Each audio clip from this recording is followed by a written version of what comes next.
बहुत खूब, बहुत खूब।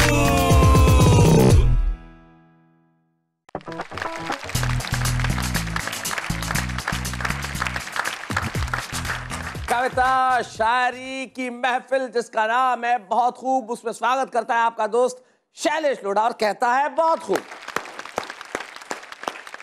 आइए मिलते हैं उनसे जो आज की महफिल में हमारे साथ हैं। हमारे साथ हैं इस देश के एक ऐसे हास्य कवि जो हिंदी कवि सम्मेलनों की पहली जरूरत है। जी हाँ, मैं फिर से कह रहा हूं, हिंदी कवि सम्मेलनों की पहली जरूरत, जिनका नाम होता है अरुण जैमिनी।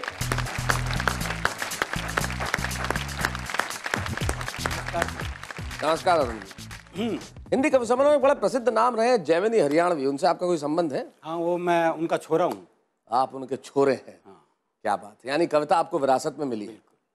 सारी कविताएं विरासत में मिली हैं? हाँ, सब। जी जी जी बिल्कुल। अरुण जैमिनी आपका साथ देने के लिए आ रही हैं मुंबई की प्रमिला शर्मा।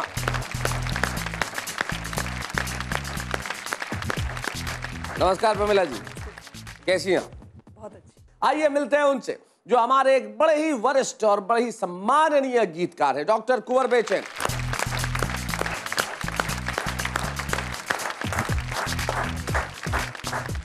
हमारे साथ अरुण जैमिनी है जो हरियाणा से हैं, मुंबई से प्रमिला शर्मा है और गाजियाबाद उत्तर प्रदेश से कुंवर बेचैन है। तो ये तीन प्रदेशों का संगम है और मैं जानता हूं कि ये संगम अद्भुत होगा। तो आइए एक बार मिलकर कहते हैं बहुत खूब।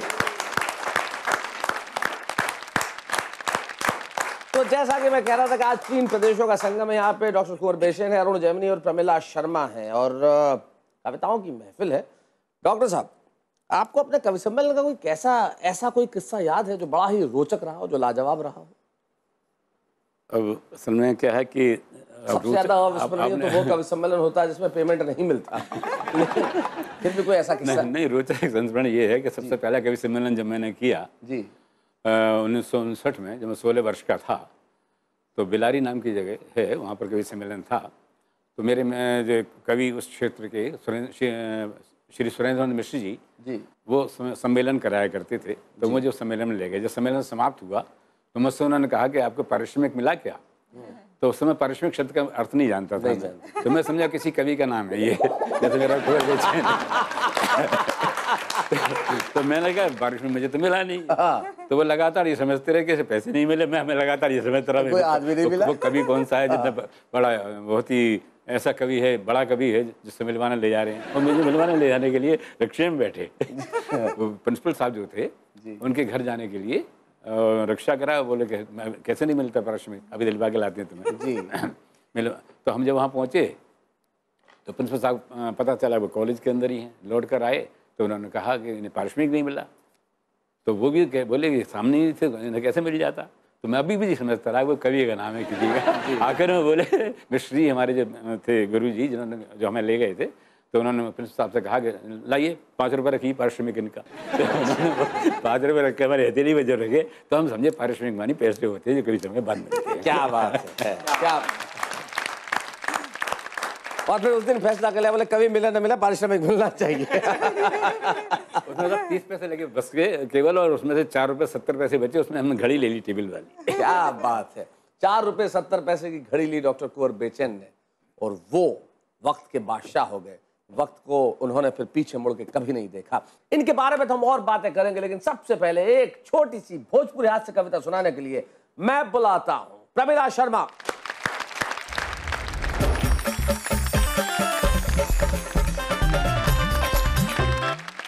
नमस्कार, मेरी एक हास्य की रचना आपके सामने प्रस्तुत करने जा रही हूँ कि अपने बतिया में उलझाई ला, अपने बतिया में उलझाई ला, पिया से कमवा सब कराई ला। पिया से कमवा सब कराई ला? अच्छा। अपने बतिया में उलझाई ला, पिया से कमवा सब कराई ला। कहीं भतवा नहीं मुलायम बा, कहीं भतवा नहीं मुलायम बा, रोटिया पर से घिउआ गायब बा। अच्छा। बोला कौने विचार में रहला, बोला कौने विचार में रहला, नमक तरकरिया में नहीं डला। सहुरवा उनके हम सिखाई ला, पिया से कमवा सब कराई ला। क्या बात, क्या बात। कहीं सिर दर्द ना सहल जाला, कहीं सिर दर्द ना सहल जाला, अगर मिले न चाय का प्याला। तोहरी चाय पी मजा आवे, तोहरी चाय पी मजा आवे, बिना अदरक मगर नहीं भावे।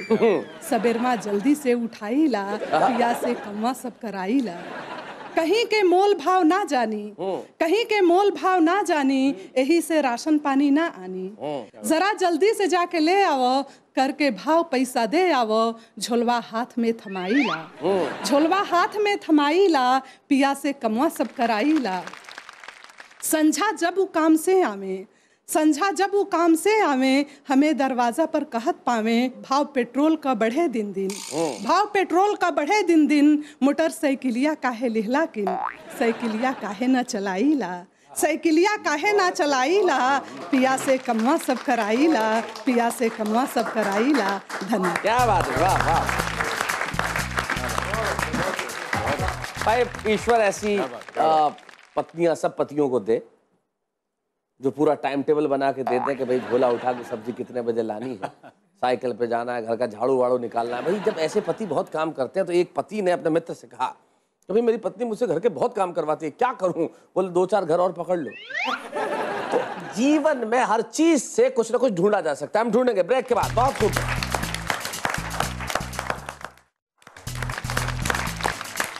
लीजिए लौट आए हम ब्रेक से और बहुत खूब की महफिल में बात करते हैं उनकी जिन्होंने एक जमाने में 4 रुपए 70 पैसे का पहला पारिश्रमिक पाया था, लेकिन 4 रुपए 70 पैसे के बाद आज उनका सबसे बड़ा पारिश्रमिक यह है कि उनके पास करोड़ों की संख्या में ऐसे श्रोता हैं जिनको उनकी कविताएं याद है। इस देश का कोई कवि सम्मेलन ऐसा नहीं होता जहाँ पे किसी एक वक्त डॉक्टर कुंवर बेचन का एक आध शेर कोट न किया गया हो। एक ऐसे कवि जिनकी कविताएं इस देश के हर काव्य प्रेमी को याद है, जिनके गीत गूंजते हैं घरों के अंदर। एक ऐसे गजलकार जो निरंतर अनवरत पिछले 54 वर्षों से लगातार लिखते रहे हैं और हर विषय पे लिखते रहे हैं। उनको सुनना एक अनुभव है। डॉक्टर कुंवर बेचन, आइए।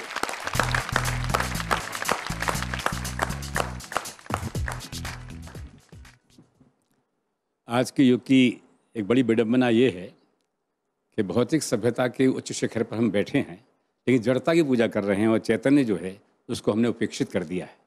हमें अपने घर की मेज पर मेजपोश नहीं है ये तो दिखाई देता है, लेकिन वो माँ जो ठिठुरती हुई माँ है, सर्दी में ठिठुरती हुई, उसके माँ उस पर चादर नहीं है ये नहीं दिखाई देती। क्या बात है। तब मैंने ये बात कहने की कोशिश की कि कैसी विडंबना है जिस दिन ठिठुर रही थी कोहरे भरी नदी में, माँ की उदास काया लानी थी गर्म चादर, मैं मेज पोश लाया। हाय हाय हाय हाय हाय, वाह वाह वाह वाह वाह वाह। लानी थी गर्म चादर, मैं मेज पोश लाया, मैं मेज पोश लाया।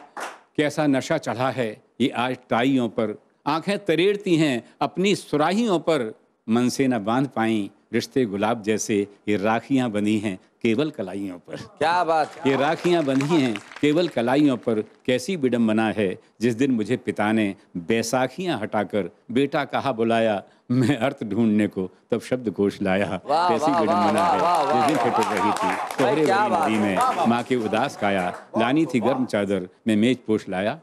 ऐसे समय में जो माँ और दूसरे जो हमारे नज़दीकी रिश्ते हैं उन पर कुछ कहने की आवश्यकता पड़ती है, तो माँ के व्यक्तित्व से जुड़ करके पंक्तियाँ पढ़ता हूँ।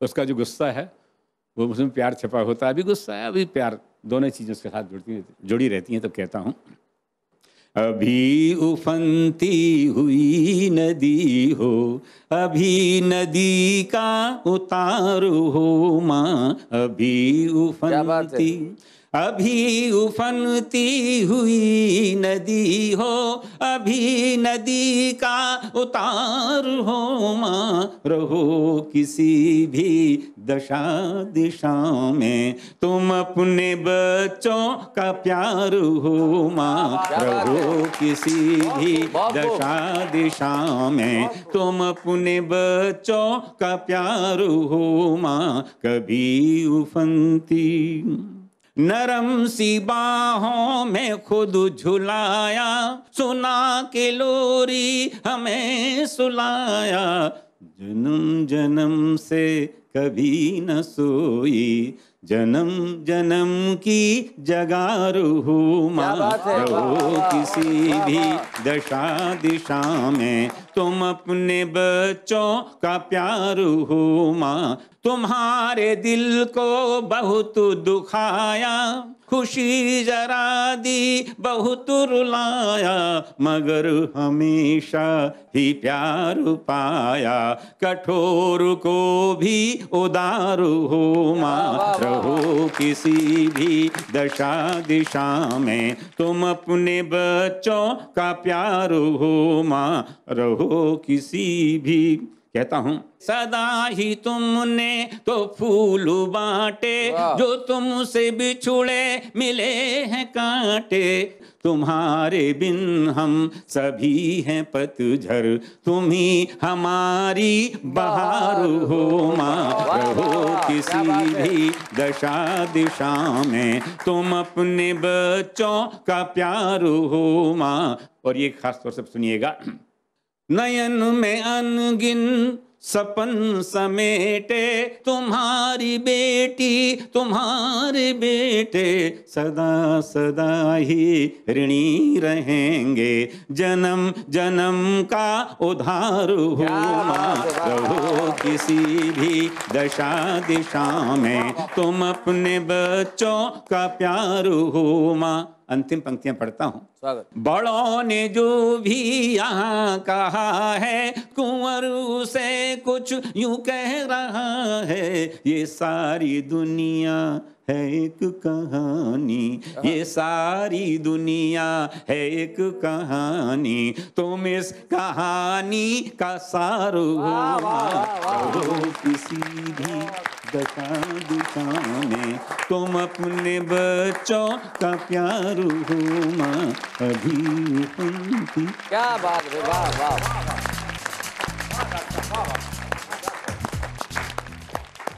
भाई क्या बात है डॉक्टर साहब, अभी उफनती हुई नदी हो, अभी नदी का उतार हो माँ। निश्चित तौर पे जो गीत है, भावनाएं संवेदनाएं जो हैं वो मेरा ख्याल से सबके हृदय को छू के जाती होंगी। आपके गीत के बाद मुझे मुनव्वर राणा का सिर्फ एक शेर याद आता है, वो कहते हैं कि ए अंधेरे देख ले मुंह तेरा काला हो गया, ए अंधेरे देख ले मुंह तेरा काला हो गया, माँ ने आंखें खोली घर में उजाला हो गया। लेकिन ब्रेक के बाद किसे बुलाऊंगा, ये थोड़ी सी राज की बात है। क्या है राज की बात, ये बताता हूं मैं ब्रेक के बाद। बहुत खूब।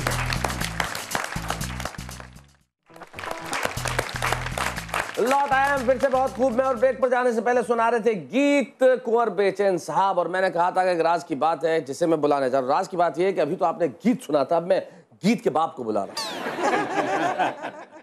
और गीत का बाप इसलिए बिल्कुल सच है, ये जो ये अरुण जैमिनी नाम के यहाँ पे कवि बैठे हुए, इनके बेटे का नाम गीत है। मेरे बेटे का नाम प्रगीत है। जी, मेरे बेटे का नाम प्रगीत है। प्रगीत है, देखिए आप। तो गीत क्या है, प्रगीत है। लेकिन यहाँ एक काम और है, लोग गीत की रचना करते हैं या रचना ने गीत किया है, क्योंकि इनकी पत्नी का नाम रचना है, तो मैं उसे बुलाना चाहता हूँ जिसकी रचना ने गीत किया, अरुण जैमिनी। आइए।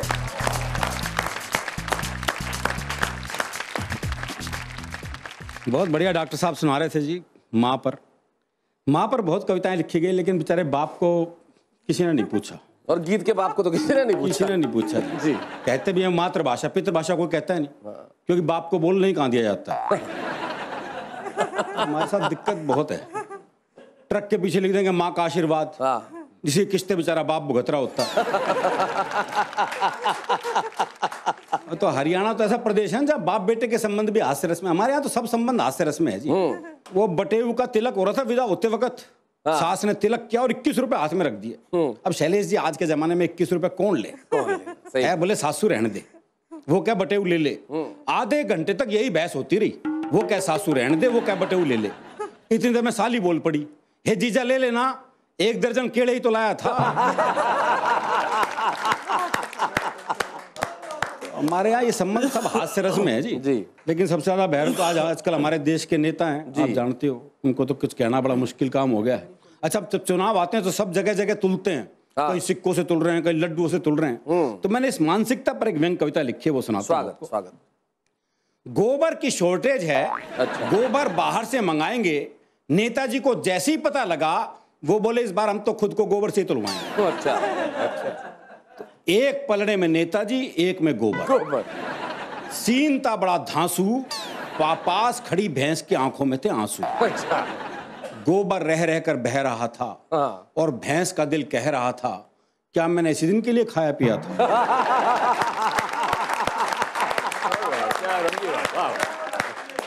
गोबर था कि पलड़ में रुकने को तैयार नहीं और नेताजी उठने को तैयार नहीं। चमचे ने कहा ज्यादा नहीं, बस 2 किलो एक बार में और चढ़ जाए तो पूरा पड़ जाए। एक चिल्लाया बस 2 किलो कम है तो क्या गम है, ये समस्या कौन सी भयंकर है, 2 किलो गोबर तो नेताजी खोपड़ी के अंदर है। एक बोला ये गोबर वाला पुलाड़ा झुकता क्यों नहीं, आखिर गोबर इसमें रुकता क्यों नहीं। अब की बार गोबर से आवाज आई, जरा दिमाग से काम लो भाई, खेतों में रहना ही मेरी शान है, नेता के साथ तोलना मेरा सरासर अपमान। क्या बात है, वाह वाह वाह वाह वाह वाह वाह। नेता के साथ तोलना मेरा सरासर अपमान है। मैं अगर चूल्हे में रहूं तो पकाता हूं खाना और इनका काम है जलते चूल्हों को बुझाना। क्या बात, वाह वाह। मुझे अगर आंगन में लीप दिया जाए तो वो देता है खुशबू और ये फूलों में भी जाएं तो बदबू ही बदबू। वाह वाह वाह वाह। बसंत आए तो मैं सरसों बन गाता हूं, बसंत आए तो मैं सरसों बन गाता हूं, बैसाख में गेहूं बन के लहलहाता हूं, कभी मैं फूल बन के मुस्कुराता हूं, कभी गन्ना बन के मिठास उगाता हूं। क्या बात, वाह वाह वाह। और इस तरह गोबर से गुड़ हो जाता हूं। हाय हाय हाय हाय, बहुत अच्छे। और इस तरह गोबर से गुड़ हो जाता हूं, इसके साथ तुल के मैं गुड़ से गोबर हो गया। अच्छा, मेरा सारा गुड़ गोबर हो गया। हाँ, बहुत अच्छे। जनता के भाग्य तो आजादी की लड़ाई में ही खुले थे। आप ही बताइए, महात्मा गांधी जैसे नेता क्या कभी किसी चीज से तुले थे? वाह वाह वाह वाह। महात्मा गांधी जैसे नेता क्या कभी किसी चीज से तुले थे? अब तो देश का नसीब जाने कहां सोता है। सीधी सी बात है, जो तुलता है वो बिकाऊ होता है। हाय हाय हाय हाय, वाह। सीधी सी बात है, जो तुलता है वो बिकाऊ वाह होता है। वाह वाह वाह। जाते जाते मैं आपसे क्या कहूं, कैसर उल जाफरी साहब के 2 शेर मुझे याद आते हैं। वो कहते हैं कि चांद मुट्ठी में ठहरता ही नहीं, रात का कर्ज उतरता ही नहीं, वो गली छूट गई है जब से, शाम का वक्त गुजरता ही नहीं। लेकिन आपकी शाम का वक्त गुजरेगा बहुत खूबसूरत, क्योंकि आपके साथ है बहुत खूब।